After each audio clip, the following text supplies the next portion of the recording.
Desde 2007 que a gente vem apresentando isso nos fóruns internos da Petrobras como uma prática do abastecimento. Esse ano, no ano de 2009, a gente teve a replicação dessa prática na engenharia. Então, a gerência de gestão do conhecimento da engenharia, junto com o abastecimento, utiliza essa prática no mesmo sistema do abastecimento. E a BR também iniciou esse processo de implementação. A gente está nessa negociação agora do sistema, de implementar o sistema e tudo. E o DSG, como órgão que vê a gestão do conhecimento na Petrobras, desde 2007 vem acompanhando a evolução da prática e hoje a gente está formulando esse padrão corporativo. Ele está para ser aprovado ou semana que vem ou na próxima, ele já está pronto. Então, dentre as práticas de gestão do conhecimento que a Petrobras tem, o padrão de rodízio técnico deve ser o primeiro a ser liberado.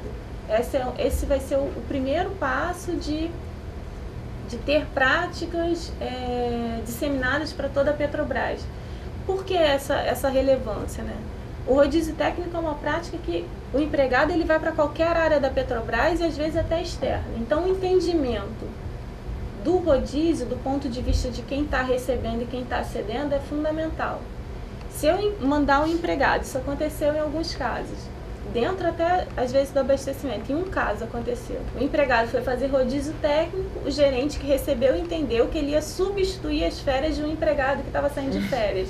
Então o empregado chegou lá, pronto, aqui sua atividade, pode fazer. O empregado não tinha noção da atividade e não estava ali para substituir férias. Então esse entendimento único do que é fundamental para que a gestão do conhecimento na Petrobras ocorra de forma adequada. E no retorno, quer dizer, o Cristiano podia até também ajudar nessa resposta. Quando você retorna para o seu lugar, né, de origem, como é que você faz existe uma estratégia para multiplicar o que você viu lá numa área que é importante para a sua área de atuação? Por exemplo, você vai para uma área de interface forte, né, e quando você volta, como é que você multiplica isso para aqueles que não fizeram o rodízio dentro da sua atividade? Isso acaba acontecendo até... além do relatório de avaliação que é feito ao final do rodízio, você registra isso tudo que foi visto. Eu não sei como é que isso é praticado em outras áreas, mas a gente tem, na nossa gerência, pelo menos a gente tem o costume de divulgar esse relatório. E isso ele também, essa transferência ela vai acontecendo ao longo do próprio trabalho, né? Do próprio desenvolvimento do trabalho. Então, pelo saber fazer, como o Cássio falou aqui. E principalmente pela facilidade que você adquire do contato com as pessoas, o conhecimento, você saber exatamente quem faz o que. Acho que é o mais importante. E isso realmente facilita bastante e acelera bastante o processo. Quando você precisa de uma informação, também trocar uma ideia com alguém, é um caminho bem mais curto necessário. Eu entendi que a pessoa nova, quando chega, é até razoavelmente tranquilo entre aspas, né? Agora, e o experiente, qual o estímulo que o gerente tem para liberar o experiente? Porque o experiente a gente nunca tem tempo para nada, né? Ele está sempre correndo atrás do prejuízo. E mesmo que fique 15 dias, o tempo que for, sempre o gerente vai ter uma restrição no sentido de liberar essa pessoa, né? Como é que vocês estão tratando isso? Quer dizer, como é que você consegue isso? Eu vou iniciar e depois eu passo para o Cássio. Então, deixa eu completar a pergunta dele. Assim, isso poderia estar ligado a um diagnóstico feito anterior ao programa, complementando o que ele... Quer dizer, o diagnóstico fez com que isso fosse uma necessidade básica. Sim, inicialmente a gente queria fazer rodízio, troca entre pessoas, experiência e troca definitiva. Então a ideia inicial era fazer isso. Aí a gente foi pensando, até que a gente falou, não, é temporário e primeiro a gente vai fazer com os novos empregados. Porque a gente quer convencer as pessoas de que traz resultados. Aí, posteriormente, a gente inicia com os empregados experientes, que é troca e melhoria de processo de trabalho na hora. O Cristiano ele participou como empregado experiente numa atividade muito específica. O SMS do abastecimento estava fazendo o remapeamento, né, me corrija se eu estiver errado, o levantamento de aspectos e impactos. E estava implementando uma nova metodologia. E na área de organização e gestão, que é a área que também é responsável pelo modelo de gestão do abastecimento, a visão de todas as áreas de gestão é muito importante, inclusive porque ele é avaliador interno da gestão. Então ele foi acompanhar numa unidade como é que funciona, ele trabalhou junto com a equipe, ele pode dizer como é que foi isso.